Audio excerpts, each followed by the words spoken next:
नमस्कार दोस्तों, कैसे हैं आप सभी। आशा करते हैं कि आप अच्छे ही होंगे। दोस्तों, आज हम आपको औसत का पार्ट नंबर 2 पढ़ाने वाले हैं। पार्ट फर्स्ट आप लोग अगर नहीं देखे हैं तो उसको देख लीजिएगा। आज पार्ट 2 आज हम आपको पढ़ाने वाले हैं। जैसा कि हमने पहले भी बता दिया था आपको कि औसत बराबर कुल संख्याओं का योग बटा संख्याओं की संख्या, अर्थात हमको औसत अगर प्राप्त करना है तो कुल संख्याओं का योग बटा संख्याओं की संख्या, या योग बराबर n इंटू n प्लस 1/2, या प्राकृतिक संख्या अगर के लिए आपको औसत ज्ञात करना है तो प्राकृतिक संख्याओं का औसत ज्ञात करना है तो n प्लस 1/2, या सम संख्या का औसत आपको प्राप्त करना है तो n प्लस 1 हो जाएगा, या विषम संख्याओं का औसत आपको प्राप्त करना है तो वही संख्या आंसर होती है। जैसा मैं क्वेश्चन दे चल रहा हूँ, अब आप लोग देखिएगा क्वेश्चन के थ्रू इसको लगाकर देखिएगा। अगर इस तरह से क्वेश्चन आ जाए तो आपको क्या करना है। जैसे कह दिया जाए प्रथम 10 प्राकृतिक संख्या का औसत क्या होगा। संख्या का औसत क्या होगा, इस तरह से अगर क्वेश्चन पूछ लिया जाए प्रथम 10 प्राकृतिक संख्याओं का औसत क्या होगा, तो इसके लिए हमने बताया था n into n plus 1/2, average equal to n into n plus 1/2, अर्थात यहाँ पर संख्याओं की संख्या कितना है 10 है, तो 10 प्लस 1/2, तो 10 1 11 हो जाएगा। 11/2, 11 का आधा कितना आ जाएगा 5.5। बस यही आपका क्या हो जाएगा, यही आपका आंसर हो जाएगा। या इस तरह से कुछ अगर आपको ऐसे दे दिया जाए, इस तरह से दिया जाए कि यदि प्रथम 100 प्राकृतिक संख्याओं का औसत क्या होगा, प्रथम 100 प्राकृतिक संख्याओं का औसत, तो इसके लिए आपको क्या करना है 100 में 1 जोड़ देंगे, आपका क्या आ जाएगा 100 प्लस 1/2, अर्थात 101/2 आ जाएगा। 101 को 2 से डिवाइड कर देंगे तो 50.5 आ जाएगा। इसी तरह से अगर नेक्स्ट क्वेश्चन लिया जाए, नेक्स्ट क्वेश्चन भी आपका इसी तरह से है। जैसे आपको दे दिया जाए प्रथम 10 सम संख्याओं का औसत क्या होगा। प्रथम 10 सम संख्याओं का औसत क्या होगा, तो इसके लिए हमने अभी फार्मूला बताया था। योग के लिए फार्मूला होता है योग बराबर इंटू n प्लस 1/2 होता है। अगर प्राकृतिक संख्या नेचुरल नंबर ज्ञात करना होता है तो n प्लस 1/2 हो जाएगा। अगर हमको इवन नंबर अर्थात सम संख्या ज्ञात करनी है तो आपका क्या हो जाएगा n प्लस 1 हो जाएगा। अगर आपको ओड नंबर अर्थात विषम संख्या ज्ञात करनी है तो आपके लिए n ही आपका आंसर हो जाएगा। अब यहाँ पर क्वेश्चन को देखते हैं। क्वेश्चन आपका क्या है, प्रथम 10 सम संख्याओं का औसत क्या होगा। अब यहाँ पर किसकी बात हम कर रहे हैं, सम संख्या की बात कर रहे हैं। इस कारण से आप यहाँ पर क्या करेंगे, बस सिंपल सा तरीका है n प्लस 1, अर्थात n की वैल्यू क्या दिया गया है 10 दिया गया, 10 की वैल्यू यहाँ पे पुट कर देंगे तो 10 प्लस 1 अर्थात आपका आंसर क्या आ जाएगा 11। बस दोस्तों इतना ही करना है आपको, सिर्फ अगर सम संख्या दिया गया हो तो 1 जोड़ दीजिए, बस यही आपका आंसर हो जाएगा। चलिए अगर चलते हैं नेक्स्ट क्वेश्चन पे। अभी यहीं पे क्वेश्चन ऐसा दे दिया जाए, इस तरह से अगर क्वेश्चन दे दिया जाए, यहाँ पे संख्या लिख दिया जाए और कहा जाए प्रथम 15 संख्याओं का औसत क्या होगा, तो सिंपल तरीका है आपका कि आप 15 में 1 जोड़ देंगे अर्थात 16 आपका आंसर हो जाएगा। बस यही आपको करना है। अगर दोस्तों इस तरह का क्वेश्चन आ जाए, जैसे अगर आपसे कह दिया जाए कि 11 प्रथम 11 विषम संख्याओं का औसत क्या होगा, तो इसके लिए मैंने फार्मूला क्या बताया था, विषम संख्या के लिए n ही आपका आंसर हो जाता है। तो यहाँ पर 11 संख्या है, इसका आंसर 11 ही आपका आंसर हो जाएगा। बस यही इतना है। या मान लीजिए इस तरह से क्वेश्चन आ जाए और कहा जाए प्रथम 50 विषम संख्याओं का औसत क्या होगा। प्रथम 50 विषम संख्याओं के औसत के लिए जो संख्या यहाँ पर यूज की गई वही संख्या आपका आंसर हो जाएगा। या आपको इस तरह जैसे मान लीजिए इसको लगाना भी पड़ जाए तो प्रथम 50 विषम संख्या कहाँ तक जाएगी? 1 3 5 डैश डैश डैश आपका 99 तक जाएगी। क्यों? क्योंकि 1 से 100 तक जब हम कोई संख्या लिखते हैं तो वहां पर 50 तो सम संख्या होती है, 50 विषम संख्या होती है। इस कारण से 99 बार हम जाएंगे। तो यहाँ पर अब इसके लिए मैंने फार्मूला आपको पहले वीडियो में बताया था, पहली संख्या प्लस अंतिम संख्या बटा 2, ये आपका औसत का फार्मूला होता है। तो 99 100 और 100 का आधा कितना आ जाएगा? 50 आ जाएगा। अगर आपको डायरेक्ट प्राप्त करना है तो डायरेक्ट के थ्रू हमने क्या बताया है, जो यहाँ पर यूज है वही संख्या आपका आंसर हो जाएगा। चलिए दोस्तों चलते हैं टाइप पे, थोड़ा सा टाइप हम चेंज करेंगे यहाँ पर, और आप लोग देखिएगा बहुत ही सिंपल तरीके से आज हम आपको बताने वाले हैं। अगर इस तरह से क्वेश्चन कर दिया जाए कि A B C D तथा E 5 क्रमागत संख्याएं हैं, या संख्याओं का A B C D 5 क्रमागत संख्याओं का औसत क्या होगा? औसत क्या होगा? इस तरह से अगर क्वेश्चन आ जाए तो आपको ऑप्शन दे दिया जाए A + E अपान 2 पहला ऑप्शन है। दूसरा ऑप्शन अगर आपको दे दिया जाए बी ऑप्शन इसका कि A B C D तथा E अपान 5, या आपको दे दिया जाए इस तरह से दे दिया जाए A + 4, या आपको लास्ट ऑप्शन दे दिया जाए नॉन ऑफ दीज, अर्थात इनमें से कोई नहीं। तो फर्स्ट ऑफ ऑल यहाँ पर आपको क्या करना, पहले मेथड सीख लीजिए, उसके बाद मैं ऐसी ट्रिक बताऊंगा कि आप यहाँ पर देखकर ही आंसर प्राप्त कर सकते हैं। तो यहाँ पर 5 संख्या लिख लेते हैं। क्रमागत संख्या का मतलब वे संख्याएं जहाँ जो उत्तरोत्तर बढ़ती हो, अर्थात लगातार एक ही क्रम से बढ़ रही हो या क्रम वाइज बढ़ रही हो, उसी को हम क्या कहेंगे? क्रमागत संख्या कहेंगे। तो पहली क्रमागत संख्या A मान लीजिए, तो दूसरी क्रमागत संख्या क्या हो जाएगी? A + 1 आ जाएगी। तीसरी क्या आ जाएगी? A + 2 आपकी आ जाएगी, A + 2 B आ जाएगी, और पांचवी आपकी क्या आ जाएगी? A + 4 आ जाएगी। इसलिए मैंने क्या बताया था कि मध्यमान ही औसत होता है। तो मध्यमान का मतलब क्या है? मध्यमान आपका कितना दिया गया है? मध्यमान आपका A + से ही आपका औसत हो जाएगा। A + 2 आपका यहाँ पर औसत हो जाएगा। तो इस तरह से अगर देखा जाए तो आपका क्या आ जाएगा? इस तरह से अगर देखा जाए तो ये आपका A + 2 ही आपका आंसर हो जाएगा। क्वेश्चन दे दिया जाए नॉन ऑफ दिस का ही ऑप्शन यहाँ पर बनेगा। इस तरह से दे दिया जाए क्वेश्चन और कहा जाए सम संख्या अथवा विषम संख्या की बात करें। अब यहीं पर A B C D E 5 क्रमागत सम संख्या की बात करते हैं। तो नेक्स्ट वीडियो में दोस्तों हमने बताया था आपको सम संख्या के लिए आपको क्या करना है, अगर सम संख्या अथवा विषम संख्या कहेगी तो आपको क्या करना है, सिर्फ एक कम करके आपको लिख देना है। कैसे लिखना है? पहले आपकी क्रमागत सम संख्या A हो जाएगी, दूसरी A + 2 आ जाएगी, तीसरी A + 4 आ जाएगी, चौथी A + 6 आ जाएगी, और पांचवी आपकी क्या आ जाएगी? A + 8 आ जाएगी। अब इसको यहाँ पर दो संख्या आगे से दो संख्या से बीच वाली संख्या आपकी क्या है?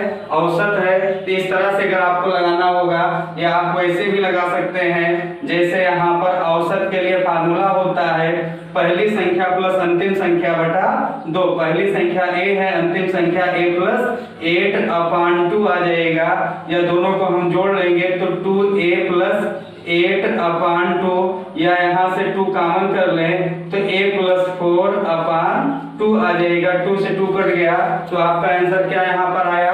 A + 4 आ जाएगा। दोस्तों यहाँ पर हमने एक ट्रिक यहाँ पर देखा कि अगर 5 संख्याएं हैं तो A + 4 आ जाएगा, अगर यहीं पे 4 संख्या होती तो A + 3 आ जाएगा, अथवा A यहाँ पर 6 संख्या होती है, अभी यहाँ पर 5 के स्थान पर हम 6 संख्या कर देते हैं, या तक कर देते हैं, या G तक कर देते हैं, 7 संख्या कर देते हैं, 7 संख्या। तो A B C D E 7 है। आपको करना क्या है, यहाँ पर बस एक कम करके लिख देना है, अर्थात a प्लस आंसर हो करके देख लीजिएगा। यहीं पर f तक ही होता और कहा जाता कि a b d e तथा f सम संख्याएं हैं, उनका औसत क्या होगा। तो आपको सिंपल सा तरीका है, आपको करना क्या है, a प्लस 5 आपका आंसर हो जाएगा, अर्थात एक कम करके आप आंसर यहाँ पे कर सकते हैं। बहुत ही इजी मेथड है। अब आप लोग वीडियो को एंड तक देखने आता रहे। चलिए चलते हैं नेक्स्ट क्वेश्चन। क्वेश्चन है आपका, अगर क्वेश्चन आपका इस तरह से आ जाए कि 10 क्रमागत विषम संख्याओं का औसत 24 है, उसमें सबसे छोटी तथा बड़ी संख्याओं का अंतर क्या होगा। इसे लिख लेते हैं क्वेश्चन को, 10 क्रमागत संख्याओं का औसत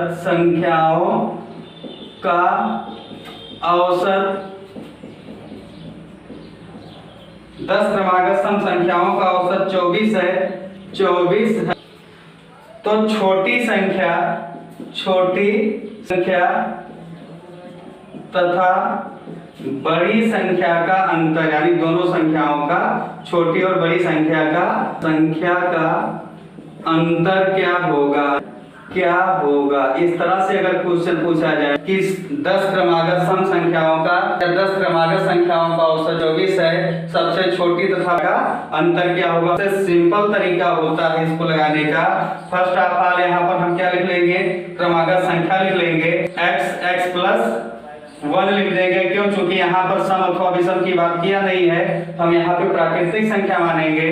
x प्लस 3 आ जाएगा, x प्लस 2 आ जाएगा, x प्लस 3 आ जाएगा, x plus 4, x plus 5, x plus 6, x plus 8, 7, x plus 8, यहाँ पे लिख देते हैं x प्लस 8, x प्लस 9।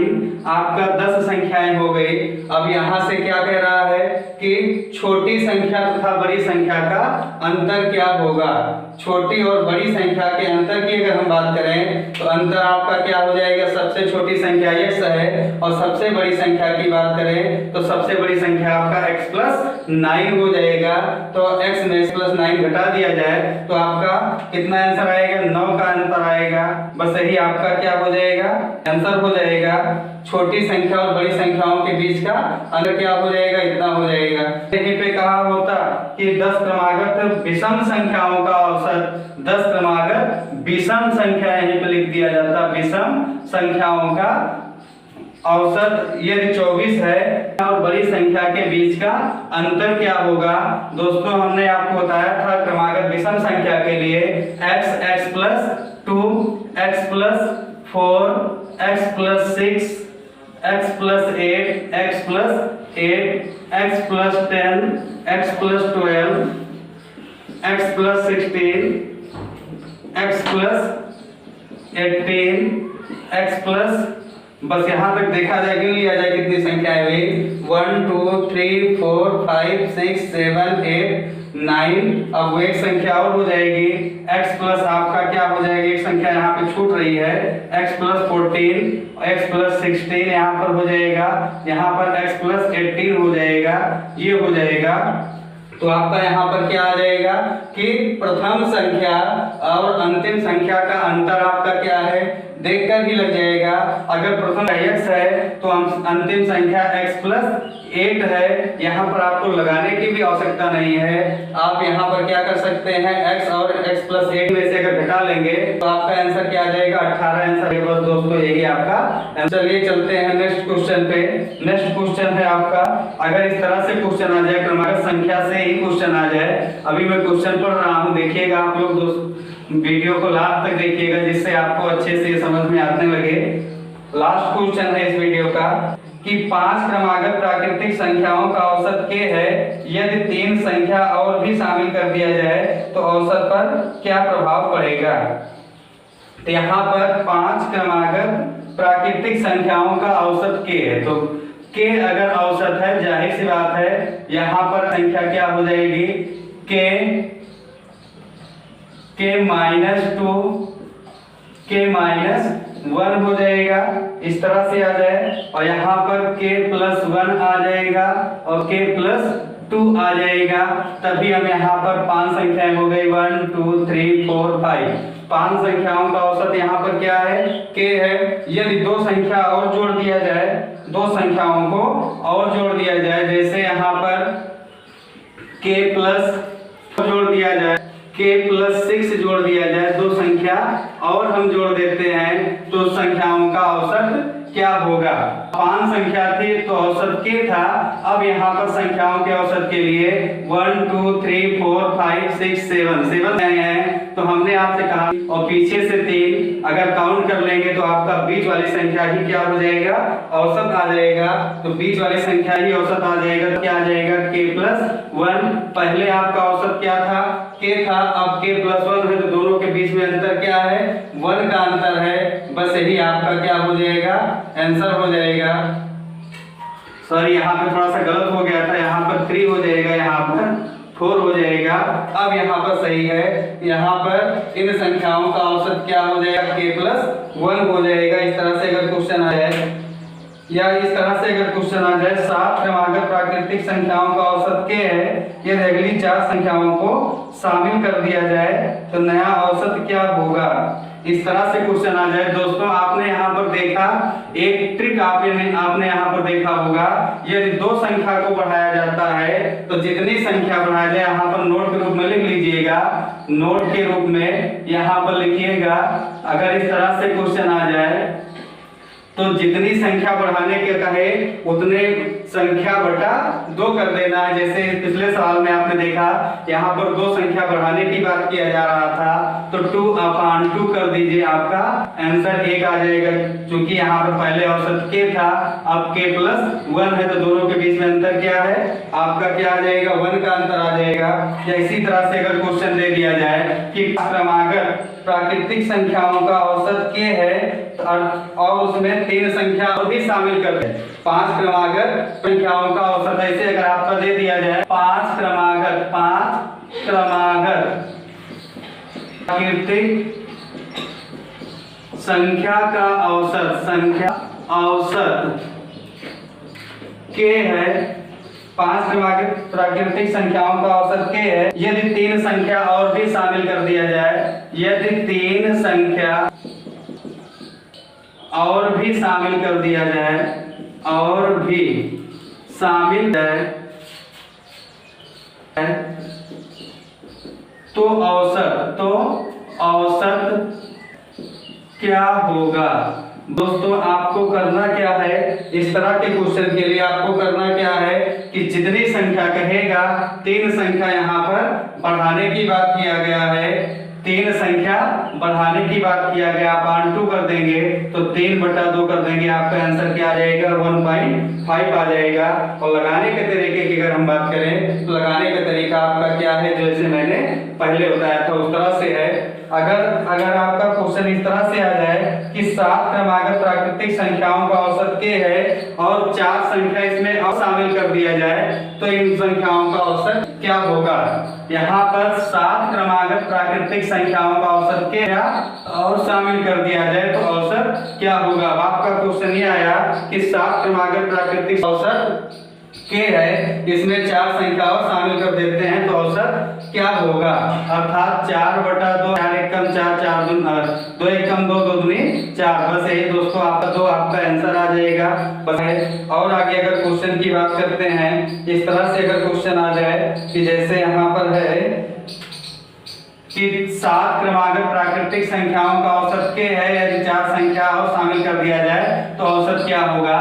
या यहीं पे और चेंज कर दें, 5 संख्या कर दें, तो 5 संख्या के लिए आपका क्या हो जाएगा, 5/2। 5 का आधा कितना हो जाएगा, 2.5। बस दोस्तों, आपका इतना आंसर है। आशा करते हैं कि वीडियो अच्छे से समझ में आया होगा।